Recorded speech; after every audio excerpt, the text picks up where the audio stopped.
Welcome to Speakernomics, the official podcast of the National Speakers Association. I'm Kenneth Kinney, but friends call me Shark, and like you, I'm a professional speaker and I love listening to Speakernomics. Speakernomics is a professional speaker show that will help you thrive and grow speaking business so you too can change the world, one keynote session workshop and speech at a time. And on this episode, well, this is the fourth part of a four-part series, if you will, with guests speaking about speaking internationally.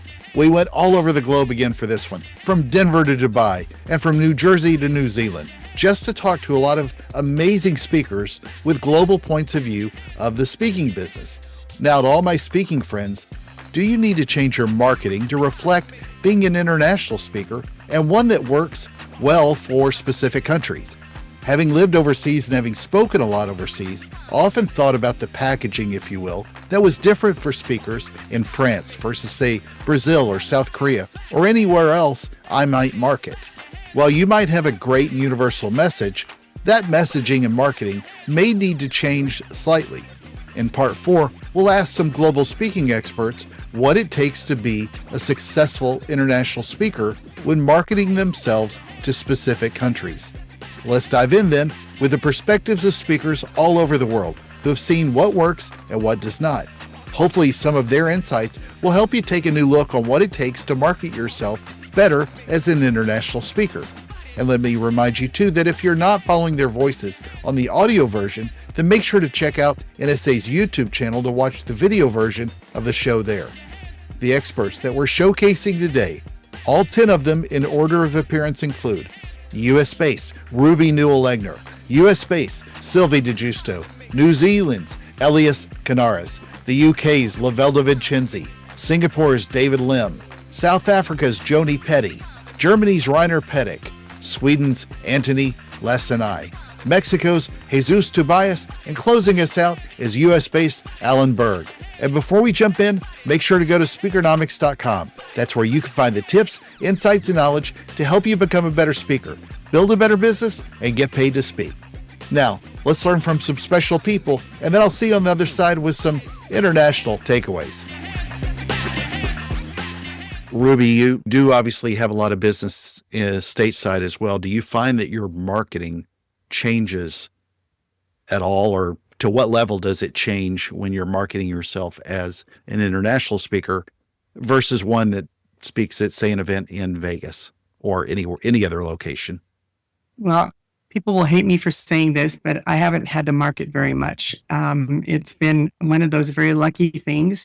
I've never even had a video, but don't tell anybody, because I've been in the business 30 years, and I'd say 95% of my business has been referrals. So it's been one of those very lucky careers that I started out the fan experience of business, and nobody else was doing that.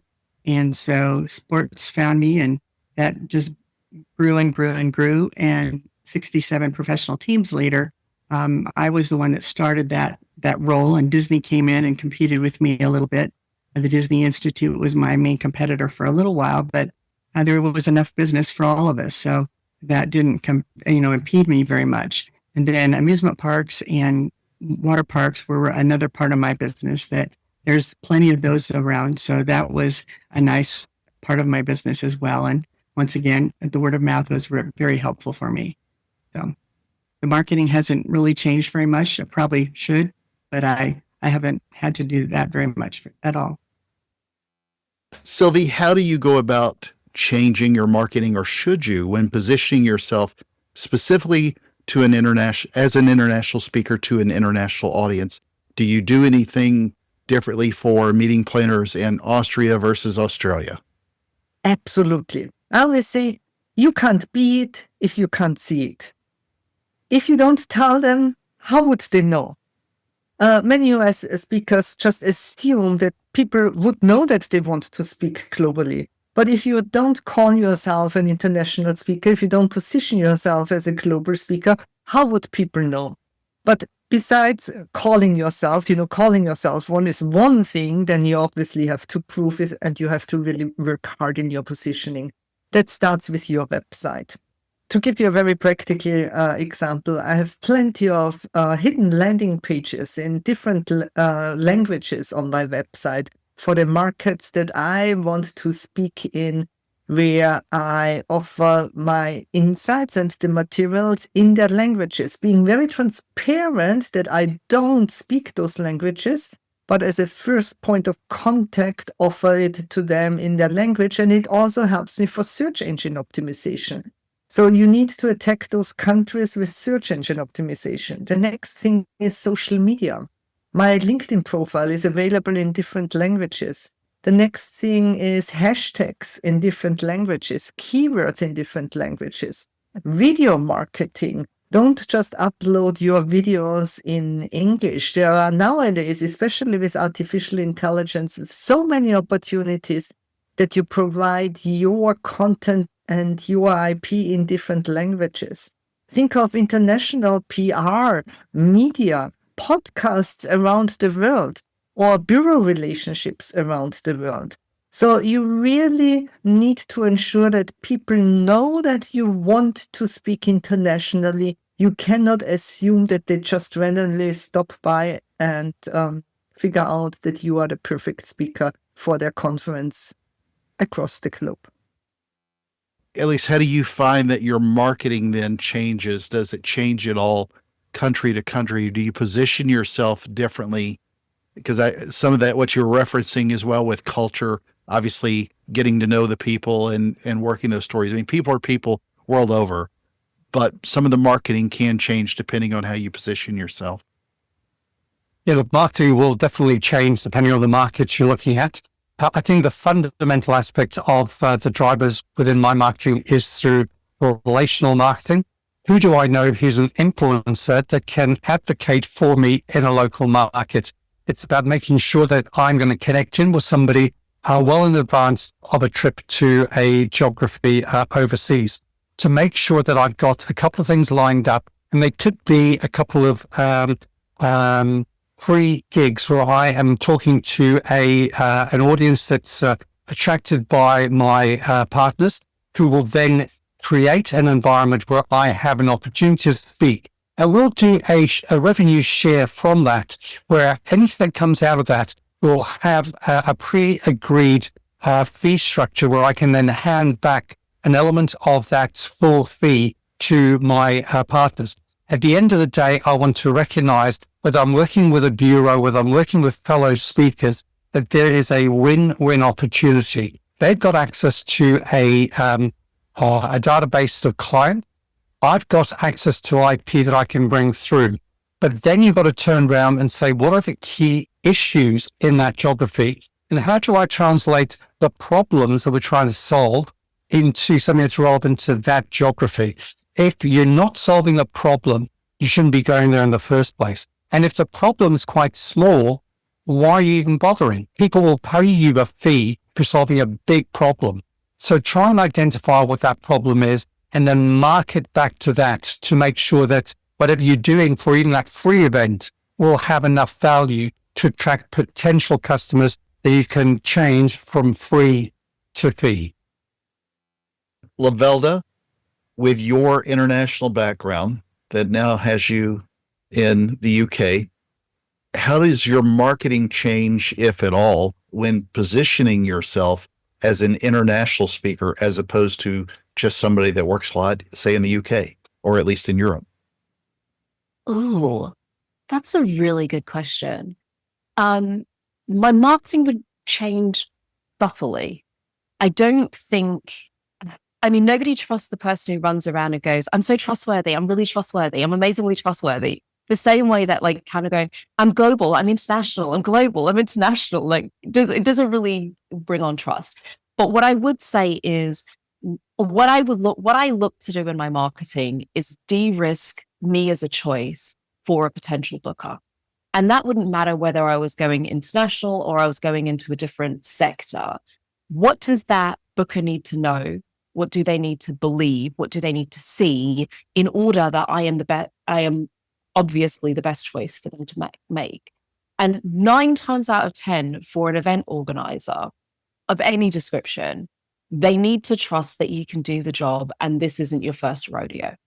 And so anything that I could put on my marketing material that would help a meeting planner or event organizer in a different country understand that I could slip into their event, even though it's a different context to what I do. So I would showcase me on different stages. I would talk about the different countries I'd spoken in. I would specifically pick out big international organizations and different countries I've worked in before. I might lean into my international background a little bit more to let people know that I have that understanding. What they don't want is somebody coming in, getting on stage, having a great talk, but it not landing because it hasn't been adjusted for the market. And anything that you can do that says, well, I've done this before. This is not my first rodeo. So I wouldn't rip it up and start all over again, but it'd be subtle changes that would better align with the client that I want to book. And what they need to see is, I've done this before. And if I hadn't done it before, I would pull on the fact that I've done lots of different contexts before. And so as a result, I'm very adaptable, so that it looks as if, oh, I could throw her in anywhere and she'll know exactly how to make this audience work. David, do you find that as you position yourself outside of Singapore, that your marketing changes much? Tell you the truth, I haven't done much marketing for 25 years. Okay, I'm blessed by that, right? The business tends to come rather than me going out and getting it. But I do understand that many people here work very hard and are very successful at creating, what do you call them? Sales funnels, marketing outreach, outbound, lots of social media positioning and all that. I've been very blessed. I've had to do very little of that for the last 25 years. It's largely word of mouth. And frankly, to me, that's what matters. And one of the best ways to do that is to just be insanely great on stage and be memorable. Now, so many people forget about that thing. You have to be memorable. There's nothing worse than when you go back to a client and the next day says, well, who do you have after the year after me? And they say they can't remember. That's a good sign. That means if they can remember you, but not the other people, you're going to be called back. Almost certainly you're going to be called back. So I think coming back to the marketing question in here, I don't market specifically to different countries. But although I would say that you have to be very careful for countries which have more indirect cultures. Indirect cultures, overall, if you paint with a huge brush, Asia is a huge morass of like 20 countries. I would say we consider reasonably indirect. If you zoom in countries, I would say Japan is one of the most indirect countries in the world. Korea, all the North Asian countries. Indirect meaning is that people don't say exactly what they mean. They sometimes say it in a roundabout way. It's partly to save face. If, for example, they want to deliver some bad news, they want to send you a rejection, for example, or they didn't really like your presentation, but now you've asked them for a question, they're in a tight spot. Now they have to say something. So generally, it applies to audiences as well here. So in an indirect society, you've got to try and read the tea leaves. You've got to try and understand that they will approach things from somewhat in a more indirect fashion. As a result of that, your marketing has to adapt as well. Your marketing has to be a little bit more subtle sometimes. And in face-to-face meetings, for example, you've got to allow pauses. And I recently came across an interesting news item which said that for most direct societies, this is typically German, the United States, you're talking about this anything more than 4 seconds of silence in a meeting is extremely uncomfortable, and people are likely to want to blurt out and say something or just blather on what they were talking about. That's a wrong move to do in Asia. In Asia, sometimes that pause can last longer, and the longest pause before people start getting a little bit uncomfortable is 8.2 seconds. And which country? You guessed it, Japan. So they in Japan, they call it once everyone has spoken and said what they thought, they have this thing called moments of reflection. And there's a pause in the room sometimes that people are digesting and mentally reflecting on what has happened.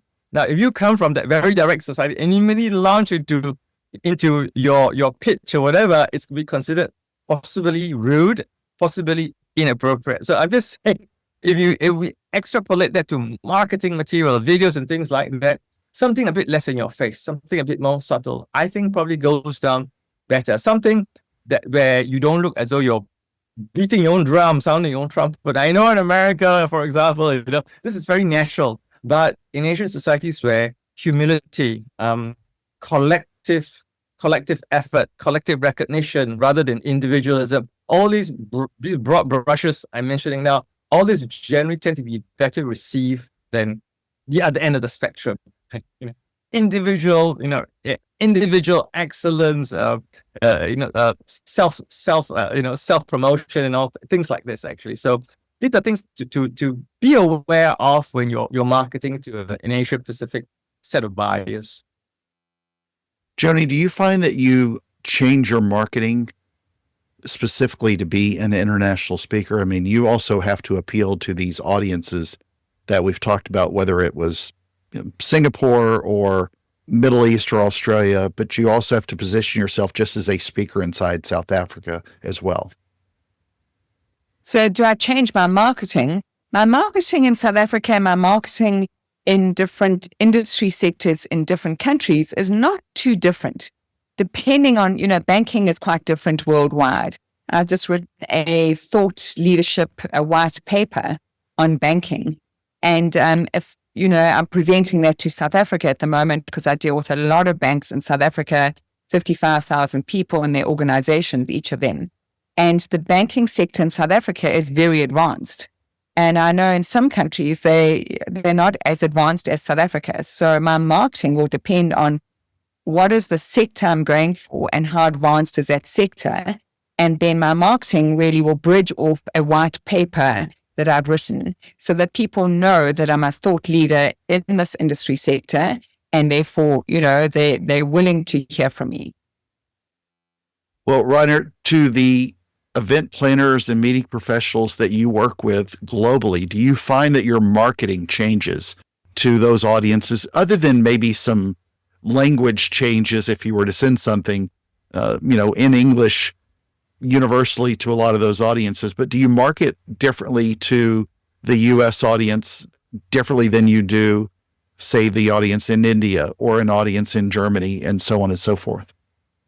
To be honest, I really can't answer this question. What I always do is working a lot with video. What I always do is working on the video call and just to get in a connection. I really invest a lot in technology. That's hopefully my screen picture, camera picture is very sharp and precise and have a nice bouquet in the background and so on. And I try to convince my counterpart just with stories, with excellent technology, and just hoping that this works. And up to now, it works quite well. Anthony, how do you find that your marketing changes, or does it change at all when you start looking, not only just inside Sweden? I know we talked about, you said you have an English website and you have a Swedish website, but how do you go about positioning yourself internationally from a marketing perspective? What I've found, and this is work ongoing, is that the more global I am, the more I have to be laser focused on one thing. So right now I'm looking at my webpage and I cringe because there's like 5 different topics, and for me they all are aligned, they're all the same, but with different kind of flavors to it.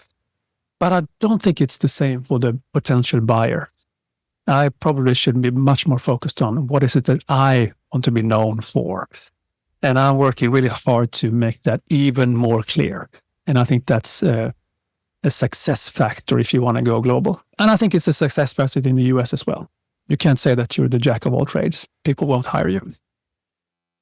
Jesus, whether it's your website or your social media or landing pages on your website or whatever it is, how does your marketing change at all when positioning yourself as an international speaker?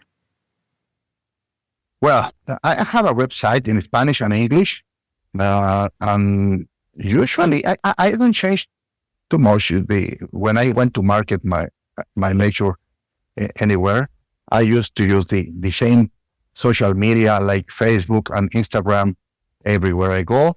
What I really do, the only thing that changes is I ask to a local art designer to do my banners.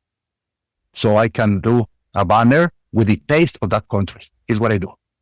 So most of the campaign, most of the marketing is the same for every country. But what I really do is to ask. If I go to Germany, to Switzerland, to US, I ask somebody from that country to do the ad. That's it. The artwork for the social media post, Yes. just so that it'll have something in Spanish or French or Portuguese or Italian or whatever.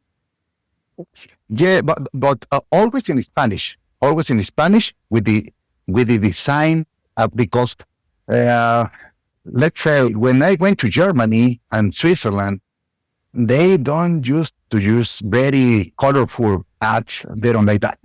They don't feel formal. So I have to ask somebody that lives there to do the ad, the artwork. So it's going to give a better idea of what I have to offer to them. And they are going to realize that the marketing is made for a professional person. So it's what I do only. It's the only thing that changes from country to country. Alan, you're hyper niched in the industry that you service the most, but how does your marketing change, if at all, when positioning yourself as an international speaker as opposed to someone that speaks, all the time just in the States?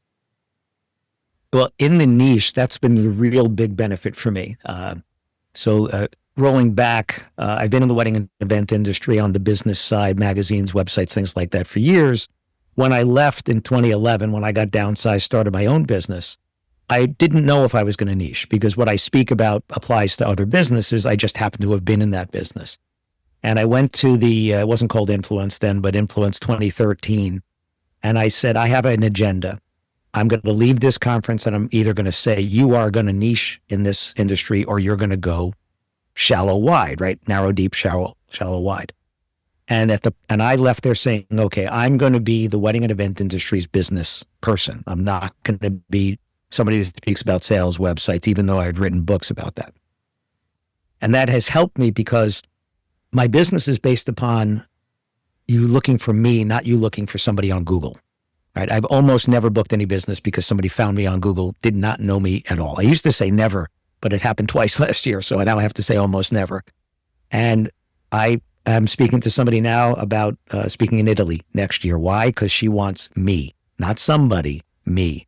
So for the marketing, where it helps is if you go to my website, you're going to see, I could speak about it, all these topics to almost any business. And 5 of my books are written that way.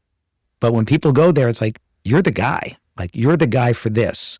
And I said, I've spoken in 14 countries. So, okay, well, what about our country, right? Those types of things. So the marketing of it, once you're niching, I think whether it's domestically or internationally, what it helps you is by narrowing in that niche, they're no longer looking for just somebody who could speak about this topic. They're looking for somebody who understands their industry. And where it almost worked against me was I had a client brought me in for sales training for their wedding venues. And he also owns senior living residences. Talk about two different ends of the spectrum there, right? He had a couple of people from his senior living residences at the training, and they said, oh my gosh, you have to come to our people. Well, when they brought me in at the beginning of the day, their people were very skeptical because everything says weddings and events, right? Business of weddings and events. They're like, what does this guy know about our business? I have some amazing video testimonials at the end of the day saying, this morning, I'm thinking, what does this guy know? And now, oh my gosh, you really do understand us.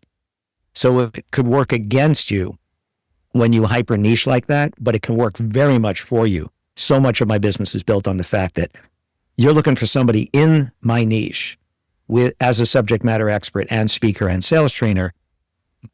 I'm not a generalist, right? I am specific to your industry. So you and I were speaking offline about, do I have any pages in Spanish? Because I present in Spanish, and it prompted me to go, no, I don't. I say that I do that, but I don't actually have the pages in Spanish. So I'm going to be adding that. Thank you very much. Because now that solidifies that as well, because I'll say on my site, Todos mis libros disponibles en español. All my books are available in Spanish, and I've spoken in Spanish, but that's not the same as having all that content there for them in their language. So that's going to help. But I think in general, if you're niching, it's going to help you domestically and internationally. If I was niching on certain countries, which I don't, right? I've spoken in a lot of countries, but I go where I'm asked to go, and I will go to another new country, but I'm not saying, oh, I have to get to Peru or anything like that. But if I was, I would have a page on my website specifically for Australia, so that the language could be different for them, so they know that I understand them. Just like when I customize content, if I go to Australia, all my references are going to be cultural for Australia. I'm going to change those. But I also do that if I speak just for photographers. I change all my references to photographers. When I spoke in India to wedding photographers, 350 wedding photographers, all my references were for them, right? I didn't talk about catering and dresses and things like that. I spoke to them. So I think it's a similar focus. If I had a country focus, I would definitely have a page for one of those. I just don't. Let's do a quick recap then based on their expert international advice. Number 1, cultural adaptability is crucial for global success. You need to understand and respect local cultures, communication styles, and business norms. Whether it's how jokes land, how hierarchy is handled, or how decisions are made, adapting your message and delivery to fit different cultural expectations is essential for international impact. Simple things like jokes in the US, for example, don't necessarily land the same way in Germany or Japan. The same way you think about connecting with an audience in Arizona, say versus one in Alabama, well, let's add 2 different country flags and a few thousand miles to think about the cultural similarities as well as the differences with, say, Mexico and Morocco. It's just a simple reminder to get to know them wherever they are and wherever you specifically market and speak. Number 2, relationships often trump tactics in global markets, especially outside the US. Relationships often matter more than systems or sales funnels. Building trust through consistent presence, conversation, and connection is often the key to opening doors internationally. Simply declaring yourself as Mr. or Mrs. Worldwide, shout out to Pitbull, is one thing, but being a choice that they trust from 10 time zones away is another altogether. Number 3, credibility must be reestablished in every country. Your speaking credentials don't automatically translate abroad, and you may be a big deal or a big fish or even a big shark in your area, but what does that mean to an event planner in Thailand or Hungary or Brazil who don't know you well? Consider that you often need to earn trust and credibility from scratch in new markets, sometimes even adjusting your brand positioning, topic, or content to better resonate with a different audience. Love the line, just because it worked at home doesn't mean it will work here. You start again with humility. Friends, make sure to join us at Speakernomics.com and let your voice be heard. I'm Kenneth Kinney, your host of the National Speakers Association's podcast, Speakernomics, and this has been another fantastically international episode of the show. Kamsahamnida, terima kasih, salamat po, mulțumesc. Thank you and thank y'all for the privilege of your time. And remember, Speakernomics is a podcast where you'll learn to speak, get paid, repeat.